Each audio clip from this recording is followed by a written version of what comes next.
सीता जैसी लड़की, एक प्रेम कहानी। भाग एक, आदर्शों की तलाश। रामपुर के एक छोटे से गांव में लावकुश नाम का एक युवक रहता था।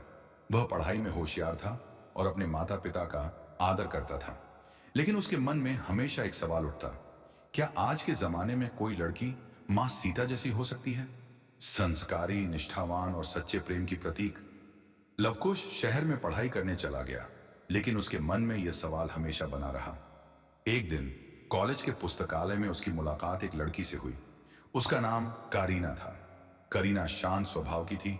उसके चेहरे पर एक अलग ही तेज था।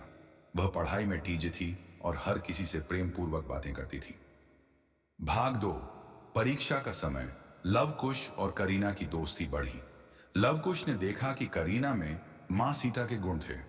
वह धैर्यवान थी, हमेशा सच का साथ देती थी और अपने परिवार के संस्कारों का पालन करती थी। एक दिन कॉलेज के कुछ दोस्त पिकनिक पर जाने की योजना बना रहे थे। सबने करीना को भी चलने को कहा, लेकिन उसने मना कर दिया।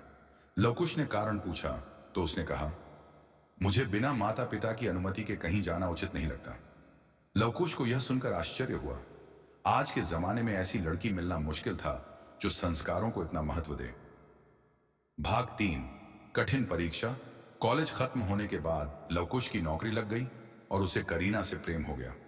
उसने सोचा कि वह अपने माता पिता से बात करेगा, लेकिन तभी एक बड़ी समस्या आ गई। करीना के घर वालों ने उसकी शादी कहीं और तय कर दी थी। जब लवकुश को यह पता चला तो वह बहुत परेशान हुआ। उसने करीना से पूछा, तुम क्या चाहती हो? करीना ने जवाब दिया, मेरे माता पिता ने जो निर्णय लिया है वही मेरे लिए सही है। वे मेरे हित के बारे में मुझसे ज्यादा जानते हैं। लवकुश को यह सुनकर दुख हुआ, लेकिन उसने करीना के संस्कारों की कद्र की। भाग चार, सच्चे प्रेम की जीत। शादी के कुछ दिन पहले करीना के माता पिता को पता चला कि जिससे वे उसकी शादी कर रहे थे वह लड़का अच्छा इंसान नहीं था। उन्होंने रिश्ता तोड़ दिया और करीना से पूछा कि वह किसे पसंद करती है। तब करीना ने कहा, अगर आप अनुमति दें तो मैं लवकुश से विवाह करना चाहती हूं, क्योंकि वह भी संस्कारी और सच्चे प्रेम को समझने वाला इंसान है। माता पिता मान गए और जल्द ही लवकुश और करीना का विवाह हुआ।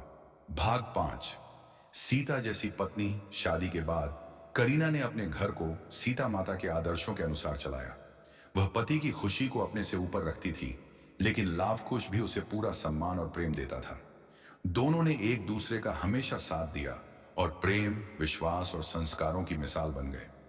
सीख, आज के समय में भी एक लड़की सीता जैसी बन सकती है यदि वह सच्चाई, धैर्य और संस्कारों को अपनाए। लेकिन सच्चे प्रेम का अर्थ यह भी है कि लड़का भी राम जैसा हो, जो स्त्री का सम्मान करे और उसके आदर्शों को अपनाए।